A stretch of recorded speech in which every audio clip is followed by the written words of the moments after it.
ہر طرح کی حمد و ثنا اللہ ہی کے لیے ہے، ہم اس کی تعریف کرتے ہیں اور اس سے مدد مانگتے ہیں اور اس سے بخشش طلب کرتے ہیں، اپنے نفسوں کی برائیوں اور اپنے برے اعمال سے اللہ کی پناہ لیتے ہیں۔ جسے اللہ ہدایت دے اسے کوئی گمراہ کرنے والا نہیں، اور جسے وہ گمراہ کر دے اس کو کوئی ہدایت دینے والا نہیں۔ میں گواہی دیتا ہوں کہ ایک اللہ کے سوا کوئی معبود حقیقی نہیں، اس کا کوئی شریک نہیں، اور میں گواہی دیتا ہوں کہ محمد اس کے بندے اور رسول ہیں۔ اللہ ان پر اور ان کے آل و اصحاب پر درود اور بہت زیادہ سلامتی بھیجے۔ اما بعد، لوگو اللہ کا تقوی اختیار کرو، خلوت و تنہائی میں اس کا ڈر رکھو۔ اے ایمان والو، اللہ کا کما حقہ تقوی اختیار کرو اور ہرگز نہ مرو مگر اس حال میں کہ تم مسلمان ہو۔ اللہ کے بندو، ہم اس زندگی میں آزمائے جا رہے ہیں۔ یہ دنیا بدلہ ملنے اور پوری طرح جزا پانے کی جگہ نہیں بلکہ امتحان اور آزمائش کی جگہ ہے۔ اللہ تعالی نے فرمایا، اور ہم اچھے اور برے حالات میں ڈال کر تم سب کی آزمائش کر رہے ہیں۔ ابن عباس رضی اللہ عنہما نے آیت کی تفسیر میں کہا،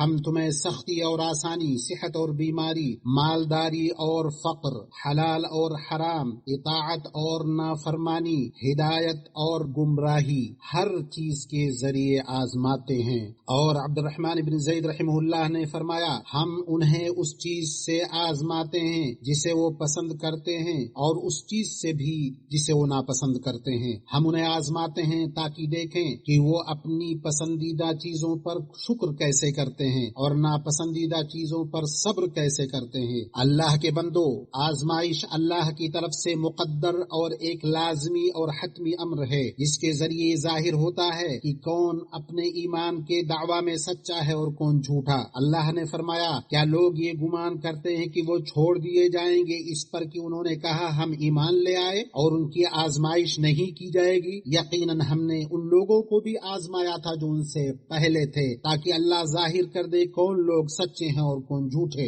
انسان پر آزمائش اس کے دین میں قوت و ضعف کے اعتبار سے ہوتی ہے۔ رسول اللہ صلی اللہ علیہ وسلم سے پوچھا گیا، لوگوں میں سب سے زیادہ سخت آزمائش کس کی ہوتی ہے؟ آپ صلی اللہ علیہ وسلم نے فرمایا، انبیاء، پھر نیک لوگ، پھر ان کے بعد افضل لوگ، پھر ان کے بعد کے والے لوگ۔ آدمی کو اس کے دین کے بقدر آزمایا جاتا ہے۔ اگر اس کے دین میں مضبوطی ہو تو اس کی آزمائش میں اضافہ کر دیا جاتا ہے، اور اگر اس کے دین میں کمزوری ہو تو اس سے آزمائش ہلکی کر دی جاتی ہے۔ ابن القیم رحمہ اللہ نے کہا، اللہ سبحانہ و تعالی کی حکمت کا تقاضا ہے کہ وہ لوگوں کو ضرور آزمائے اور ان کا امتحان لے تاکہ امتحان کے ذریعے اچھے اور برے لوگ ظاہر ہو جائیں، یہ واضح ہو جائے کون اس کی دوستی اور اکرام کے لائق ہے اور کون لائق نہیں، اور تاکہ اس کے لیے موضوع افراد کو خوب جانچ کر خالص کر دے۔ اللہ کے بندو، اللہ کی سنت رہی ہے کہ وہ اپنے مومن بندوں کو آزماتا ہے، خوشحالی اور بدحالی، آسانی اور تنگی، پسندیدگی اور ناپسندیدگی، امیری اور غریبی میں، کبھی کبھار دشمنوں کو ان پر غالب کر کے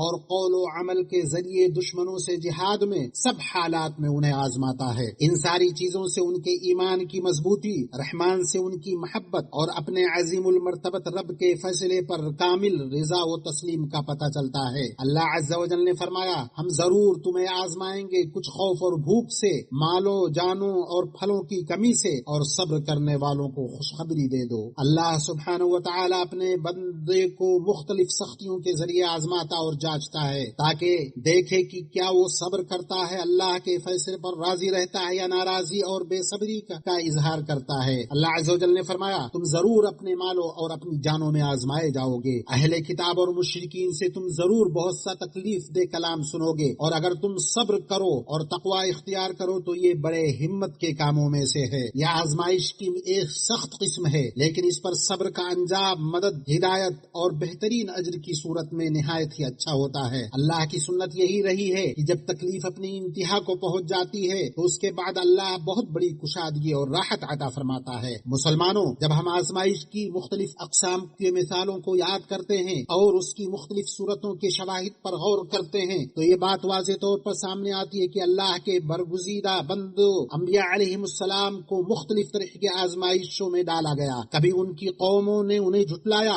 جیسے ابراہیم، لوط اور نوح علیہ السلام کے واقعات میں ہوا۔ کبھی نعمت کے ذریعے آزمائش ہوئی، جیسا کہ داؤد اور سلیمان علیہ السلام کے ساتھ پیش آیا۔ کبھی فتنہ اور شہوت کے ذریعے، جیسے کہ یوسف علیہ السلام کے ساتھ پیش آیا۔ کبھی جسمانی بیماری اور تکلیف کے ذریعے، جیسے ایوب علیہ السلام کے جسم کو لگنے والی بیماری بیماری میں ہوا، کبھی طرح طرح کے اذیتوں کے ذریعے ہوا جیسے موسیٰ علیہ الصلوۃ والسلام کے ساتھ پیش آیا۔ اور ہمارے نبی محمد صلی اللہ علیہ وسلم کے بارے میں کیا کہنا، اللہ کی راہ میں انہیں کتنی اذیتیں دی گئیں، کتنی قسم کی آزمائشوں اور مصیبتوں سے آپ کا سامنا ہوا۔ اور ایک بات جان لینی چاہیے کہ انبیاء علیہ الصلوۃ والسلام باوجود اس کے کہ وہ مخلوقات میں سب سے افضل اور اللہ کے نزدیک سب سے زیادہ مکرم ہے، پھر بھی سب سے زیادہ وہ آزمائش میں ڈالے گئے، کیونکہ اس سے ان کی نیکیوں کا کئی گنا زیادہ اجر بڑھا، ان کے درجات بلند ہوئے، انہیں ذکر خیر کی رفعت نصیب ہوئی، اس کے ساتھ وہ کامل صبر اور طلب اجر میں اخلاص سے ممتاز کیے گئے۔ اور ان کے بعد اس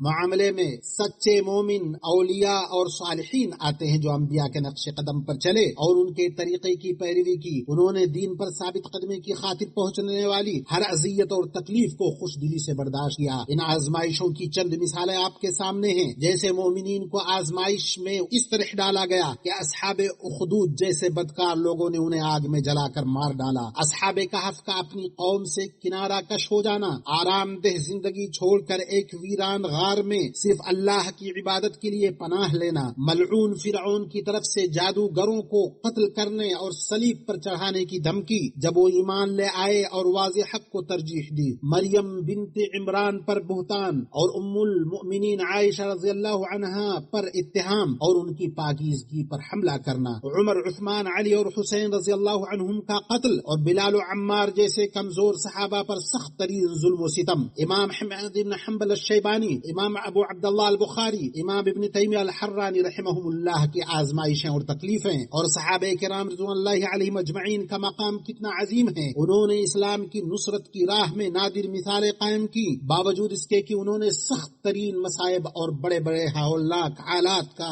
سامنا کیا۔ یہ سب ان کے مضبوط ایمان کی گواہی دیتے ہیں اور ان کے مضبوط ارادے اور ثابت قدمی کو واضح کرتے ہیں۔ وہ 3 سال تک شعب ابی طالب میں محصور رہے، جہاں بھوک اور تکلیف نے انہیں شدید طور پر متاثر کیا، لیکن انہوں نے صبر کیا، اپنے رب پر بھروسہ رکھا۔ ان مصائب نے ان کی ہمت نہ توڑی، نہ انہیں اپنے اصولوں سے ہٹایا۔ وہ اپنے ان نبی صلی اللہ علیہ وسلم کی پیروی میں ثابت قدم رہے جن کی نہ عزیمت میں کمی آئی نہ ہمت میں، بلکہ آپ صلی اللہ علیہ وسلم اپنی دعوت اور پیغام کی تبلیغ پر قائم رہے۔ مومن جن معاملات میں خوفزدہ تھے، اللہ تعالیٰ ان میں ان کے لیے کافی ہوا اور دشمنوں کے تمام مکر و فریب کو انہی پر لوٹا دیا۔ اسی طرح سختی اور مشکلات کے وقت صحابہ کی ثابت قدمی، خصوصاً اس دن جب جماعتیں چاروں طرف سے ان پر چڑھ دوڑی، اللہ فرماتا ہے جب مومنوں نے گروہوں کو دیکھا تو کہنے لگے یہ وہی ہے جس کا اللہ اور اس کے رسول نے ہم سے وعدہ کیا تھا، اللہ اور اس کے رسول نے سچ کہا۔ ابن کثیر رحمہ اللہ نے فرمایا یعنی یہ وہی آزمائش، امتحان اور ابتلا ہے جس کا اللہ اور اس کے رسول نے ہمیں وعدہ دیا تھا، جس کے بعد عن قریب ہی اللہ کی مدد اور نصرت حاصل ہوتی ہے۔ اللہ کے بندو، ایمان کے امتحان کی ایک صورت یہ بھی ہے کہ مومن کو اس کی قوم کے ایسے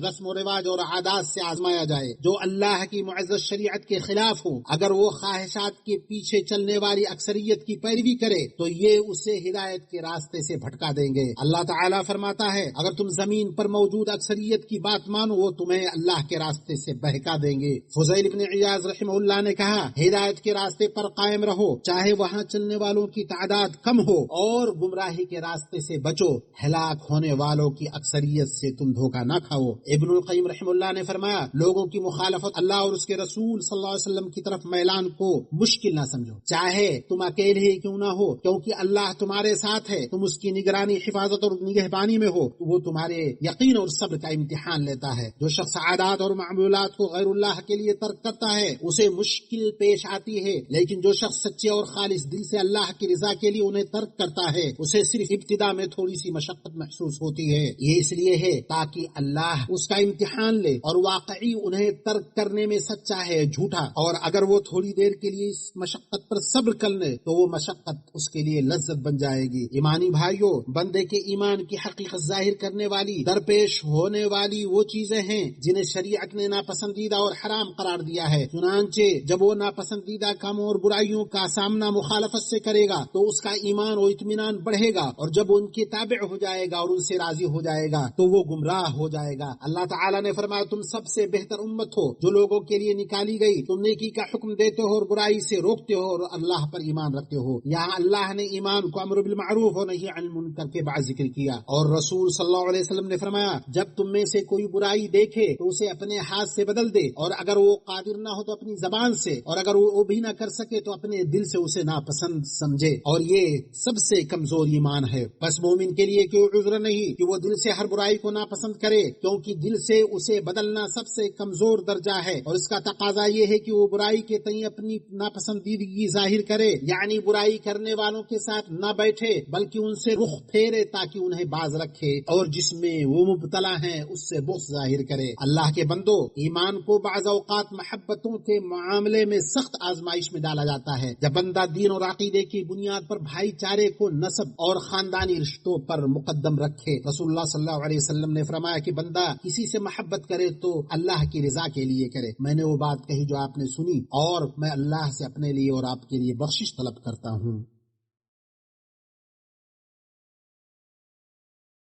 ہر طرح کی حمد و ثنا اللہ کے لیے ہے جس نے دنیا کو آزمائش اور امتحان کا گھر اور آخرت کو جزا اور احسان کا گھر بنایا، اور میں گواہی دیتا ہوں کہ ایک اللہ کے سوا کوئی حقیقی معبود نہیں، اس کا کوئی شریک نہیں، اور میں گواہی دیتا ہوں کہ محمد اس کے بندے اور رسول ہیں۔ اللہ ان پر اور ان کے تمام آل و اصحاب پر درود و سلام بھیجے۔ اما بعد، اللہ کے بندو، ہم میں سے کوئی بھی نہیں جس کی اس دنیا میں آزمائش نہ ہو۔ حدیث میں ہے کہ اللہ تعالیٰ نے اپنے نبی صلی اللہ علیہ وسلم سے فرمایا، میں نے تمہیں صرف اس لیے بھیجا ہے کہ تمہیں آزماؤں اور تمہارے ذریعے دوسروں کو آزماؤں، یعنی تاکہ تمہیں پیغام پہنچانے میں صبر، دعوت میں ثابت قدمی، اپنی قوم کی اذیت کو برداشت کرنے میں آزماؤں، اور ان لوگوں کو بھی آزماؤں جن کی طرف تم بھیجے گئے ہو۔ ان میں سے کچھ تمہاری راہ پر چلیں گے، اپنا ایمان ظاہر کریں گے، اپنی اطاعت میں مخلص ہوں گے، اور کچھ تم سے دور ہو جائیں گے، تمہارا انکار کریں گے، منافقت اختیار کریں گے۔ اللہ تعالیٰ نے کفار قریش کو بھی آزمائش میں ڈالا، انہیں وافر نعمتیں اور وسیع رزق عطا فرمایا۔ وہ سکون و سلامتی کے ساتھ خوشحال زندگی گزار رہے تھے جب اللہ نے ان کے لیے نعمت کو مکمل کر دیا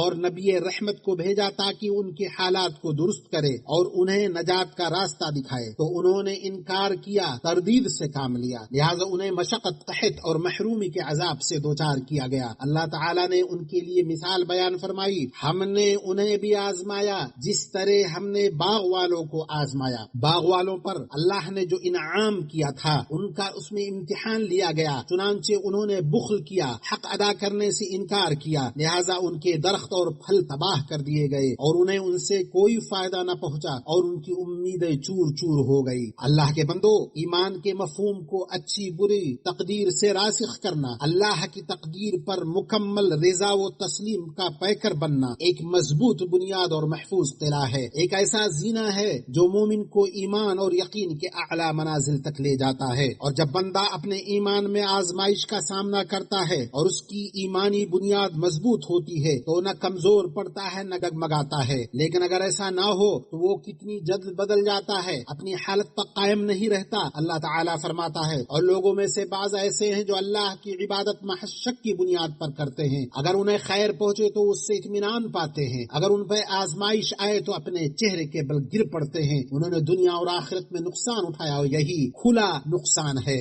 اور آزمائش کے مسائل میں یہ بھی ذکر کرنا اچھا ہے کہ بندے کو بعض آزمائشیں ایسی بھی دی جاتی ہیں جو فوری سزا کے طور پر ہوتی ہیں، یہ نافرمانی میں حد سے بڑھ جانے کی وجہ سے ہوتی ہیں، اور رب العالمین کی بارگاہ میں اسے توبہ کی توفیق بھی نہیں ملتی، جیسا کہ اللہ نے سرکش اصحاب سبت کے بارے میں فرمایا کہ اسی طرح ہم نے آزمائش ان کی کیونکہ وہ گناہگار تھے، اور اس آزمائش کی وجہ سے گناہگار شخص اپنے درست رویے کی طرف لوٹ سکتا ہے، اپنے رب سے رجوع ہو سکتا ہے، اسی طرح اس کے گناہ کا اثر مٹ سکتا ہے، اس کے گناہ کا اثر اور اس کے دل سے زنگ ختم ہو جاتا ہے۔ یقیناً ایمان کی سب سے سخت آزمائشوں میں سے یہ ہے کہ آزمائشیں اور بلائیں بندے پر لگاتار آئیں، پس وہ غم و فکر اور دکھ میں مبتلا ہو جائے، اور جو کچھ اس کے ساتھ ہو رہا ہے اس سے وہ مایوس ہو جائے۔ جب حالات اس کی توقع اور خواہش کے خلاف ہوں پھر وہ گھبرا جائے، اللہ کی قضا اور تقدیر پر ناراض اور اس سے پریشان ہو جائے۔ اللہ کے بندو، ہم پر واجب ہے کہ اللہ نے جو کچھ ہمیں عطا کیا اور نوازا، جو کچھ ہم سے روکا اور نہیں دیا، اس پر ہم اس کا شکر ادا کریں۔ ہم دعا کریں ہمیں صحت و عافیت عطا فرمائے، ہمیں آزمائش میں نہ ڈالے، ہمیں نیک کاموں میں لگائے، ہماری جگہ دوسروں کو نہ لائے۔ ہم اپنے مولا کی نعمت پر اس کا شکر ادا کریں، ہم اس کی عطا کردہ نعمتوں اور نوازشوں میں اس کا حق ادا کریں۔ اللہ ہم پر کرم فرمائے کہ ہم نعمتوں پر اس کے شاکر ہوں، مشکلات میں صابر، ہمیں استقامت اور ثابت قدمی عطا فرمائے، ہمیں فتنے و گمراہ کرنے والے شر سے محفوظ رکھے۔ یہ جان لیجیے اللہ